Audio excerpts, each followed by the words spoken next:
think about the game? Bullshit. Wasit Nasrul. Jangan kaget kalau mereka juara lah. Oke. Faktor tuan rumah itu ngaruh banget, dibantu sama wasit lah apalah. Dan kelihatan lawan Jordan juara ASEAN 3 penalti ya sure.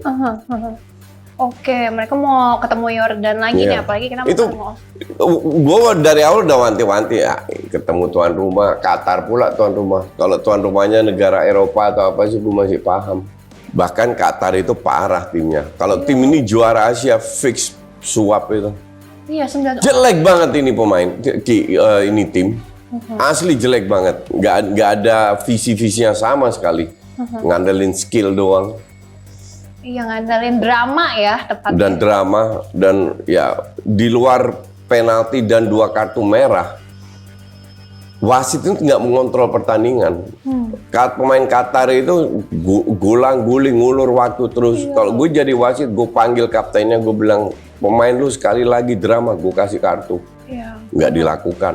Iya, berapa kali berhenti main nggak Dan penting gitu. ya itu penalti itu bukan penalti, gila udah kasih penalti kayak begitu. Iya loh, sampai kok bingung gitu, sampai nggak ngecek VAR juga, sampai Ngecek ada VAR. ngecek VAR, tapi kok jadinya kayak VAR general Ya kayak ke wasit VAR-nya juga wasit Thailand, ya udahlah tahu sendirilah. Jadi banyak faktor yang nggak mendukung kita, but that's okay, nggak ada masalah. Gue selalu bilang nasib itu ada di tangan kalian sendiri dan kalian harus tunjukkan. Dan kita bisa, bukan kita nggak bisa. Berdasarkan beberapa hal yang positif yang gue lihat di match pertama itu bisa diteruskan. Sekarang tergantung pemain sendiri maunya apa. Harusnya pengalaman kemarin itu menjadi motivasi ya.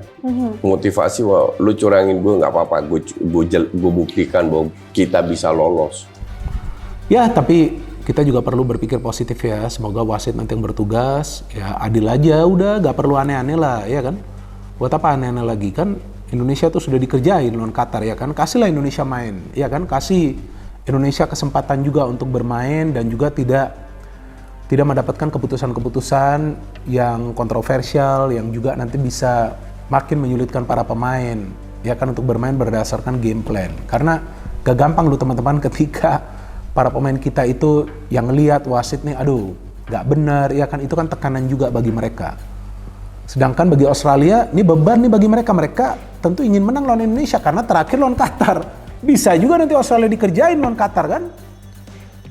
Jadi feeling saya nih, Australia akan menyerang. Indonesia ada baiknya jika berani bermain menyerang. Itu yang bisa menyulitkan Australia. Kalaupun bertahan, jangan menunggu di belakang. Bahaya banget. Dari segi permainan, saya pikir kita itu unggul ya. 57%, 43% dari Qatar. Kan ini oke. Kita bermain dengan tekanan yang luar biasa dari atmosfer stadion, wasit, ya. Kemudian kita bermain dengan 9 pemain, tapi kita masih unggul. Anak-anak berani bermain. Kemudian akurasi passing kita itu lebih bagus dari Qatar, boy. Di babak kedua, Bu. Di babak kedua. Babak kedua ya? Iya, babak kedua. Bu Rahman bicara babak kedua. Ya, ini secara keseluruhan. Kita Iya. bermain secara keseluruhan global. Jadi berangkat kalau statistik itu kan semua. Iya. 90 menit, boy. Iya. Tidak bicara babak pertama, babak kedua. 79% lawan 74%. Iya. Untuk akurasi passing, oke. Bahkan Qatar sepanjang laga tidak pernah mendapatkan satu pun tembakan pojok. Apakah stamina-nya, fisiknya pemain timnas kita serta-merta naik karena TC Sinteyong dari tanggal 17 yang cuma 4 hari menuju tanggal 21? Kan? Bukan itu. Bukan semata-mata itu. Itu yang pertama. Gitu loh. Jadi, jangan meniadakan apa yang dilakukan oleh para pelatih di klub. Bahwa kemudian para pemain yang ada di timnas itu adalah berkat jasa Sinteyong. Fisiknya meningkat, kebugarannya meningkat, staminanya meningkat. Padahal para pemain itu sedang dalam masa periode kompetisi. Pahami dalam pelatihan itu ada yang namanya periodisasi. Sebelum lebih lanjut, jangan lupa klik tombol jempolnya. Karena jempol kalian adalah bukti kalian cinta Timnas Indonesia.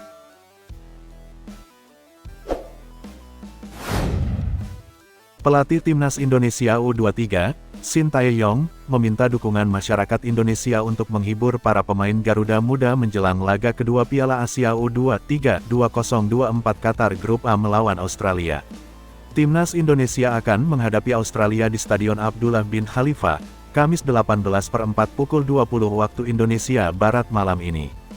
Shin ingin melihat para pemain Timnas Indonesia semangat kembali setelah kondisi para pemainnya terpuruk seusai kekalahan pada laga perdana oleh tuan rumah Qatar di Stadion Jassim bin Hamad, Senin 15/4 lalu. Pada laga itu, Timnas Indonesia dibuat frustasi akibat beberapa keputusan merugikan yang dibuat pengadil lapangan Nasrullah Kabirov dan wasit video asisten referi VAR Sivakon Puudom. Memang ada ketidakadilan di keputusan wasit kemarin, jadi suasana pemain memang sangat down, kata pelatih asal Korea Selatan itu seperti dilansir dari keterangan resmi dari PSSI di Jakarta, Kamis 18/4. Jadi mohon dukungan penuh dari masyarakat Indonesia kepada para pemain agar mereka bisa dihibur oleh masyarakat dan bisa lebih semangat lagi dari sebelumnya, tambahnya. Sebagai pelatih, Shin juga menjalankan tugasnya untuk mengembalikan semangat para pemainnya setelah kekalahan dari Qatar. Saat ini, 1 hari menjelang melawan Australia, Shin menjelaskan kondisi para pemainnya perlahan membaik dan sudah bekerja keras dalam latihan untuk mengejar 3 poin perdana. Karena besok ada pertandingan lagi ya saya berusaha menghibur para pemain. Dan para pemain pun mendengarkan dan bisa latihan dan bekerja keras dengan baik, katanya. Untuk hari ini karena 1 hari sebelum pertandingan juga jadi tidak bisa intensitas latihan tinggi tetapi kita fokus latihan taktik untuk bagaimana antisipasi permainan Australia dan Yordania, tambahnya. Mengomentari laga pertama Australia ketika ditahan imbang 0-0 Yordania di Stadion Abdullah bin Khalifa, Senin 15/4 STY menilai Socerus muda memiliki permainan lebih baik yang hanya tidak beruntung dalam urusan gol. Performa Australia lebih baik daripada Yordania. Hanya tidak ada cetak gol saja. Tapi menurut saya lebih baik Australia, jelasnya. Lebih lanjut, pada laga nanti Garuda Muda berpotensi mendapatkan amunisi baru setelah pemain Indonesia yang bermain untuk klub Jepang Cerezo Osaka, Justin Hubner dikabarkan akan tiba di Qatar pada Kamis pagi waktu setempat. Sementara itu, media asing sorot keputusan buruk wasit Kabirov di Qatar vs Indonesia. Media asal Inggris, ESPN menyoroti keputusan buruk wasit Nasrullah Kabirov saat Timnas Indonesia U23 takluk 0-2 dari Qatar pada matchday pertama Grup A Piala Asia U23 2024, Senin 15/4. Hal ini berkaitan dengan insiden yang melibatkan Ivar Jenner pada awal babak kedua. Pemain Jong Utre itu dianggap melakukan kesalahan fatal dengan melanggar pemain Qatar, Saif Eldin Hasan sehingga berbuah kartu kuning kedua. ESPN menilai duel Ivar dan Hasan masih 50-50. Meski, Hasan lantas terlihat begitu kesakitan. Setelah momen di mana sepertinya hanya tendangan bebas yang akan diberikan, Kabirov kemudian merogoh sakunya dan memberikan kartu kuning kedua kepada Jenner. Ini membuat sang pemain kembali ke ruang ganti karena menerima kartu merah, hanya 30 detik setelah ia keluar dari ruang ganti setelah jeda babak pertama, tulis ESPN. Reaksi Hasan seolah menunjukkan bahwa dia telah dilanggar oleh Jenner tetapi tayangan ulang menunjukkan hanya ada sedikit kontak. Hanya beberapa pul sepatu yang menyentuh bagian atas lutut. Keputusan buruk Kabirov sudah direspons oleh PSSI. Ketua Badan Tim Nasional, BTN, Sumarji memastikan sudah menyatakan nota protes terkait kepemimpinan sang pengadil. Surat protes ke AFC sudah dikirim barusan, kata Sumarji kepada Indonesia.com, Selasa, 16/4. Dalam pernyataan keberatannya, PSSI juga menyertakan 4 bukti video keputusan Kabirov yang dianggap janggal. Keempat video itu berisi momen-momen kunci yang dianggap merugikan Timnas Indonesia U23. Video pertama merupakan momen pelanggaran Ivar Jenner yang berbuah kartu kuning pertama di menit ke-14. Saat itu Ivar Jenner tengah berduel 50-50 dengan pemain Qatar, Mahdi Salem. Wasit menganggap Jenner melakukan tindakan ofensif dengan kaki sehingga diganjar kartu kuning. Video kedua berisi insiden tangan pemain Qatar, Jassem Gaber Abdul Salam yang mengenai wajah Pratama Arhan ketika sedang mempertahankan bola. Protes terhadap Arhan tak digubris wasit usai tindakan itu. Lalu video ketiga merupakan momen pelanggaran Rizky Ridho di dalam kotak penalti pada menit ke-40. Ridho nampak berupaya mencegah pergerakan Mahdi Salem yang ingin memenangkan bola dari umpan lambung. Namun wasit menyatakan Ridho melakukan kesalahan terhadap Salem. Pelanggaran yang dinyatakan lewat keputusan VAR ini membuahkan tendangan penalti untuk Qatar. Tuan rumah sukses memanfaatkan kesempatan untuk membuka keran gol lewat titik putih. Video terakhir yang dikirim PSSI adalah momen kartu kuning kedua sekaligus kartu merah terhadap Ivar Jenner di awal babak kedua. Jenner dianggap melakukan kesalahan fatal terhadap Saif Eldin Hasan pada menit ke-47. Netizen Indonesia selalu terdepan untuk urusan protes di media sosial.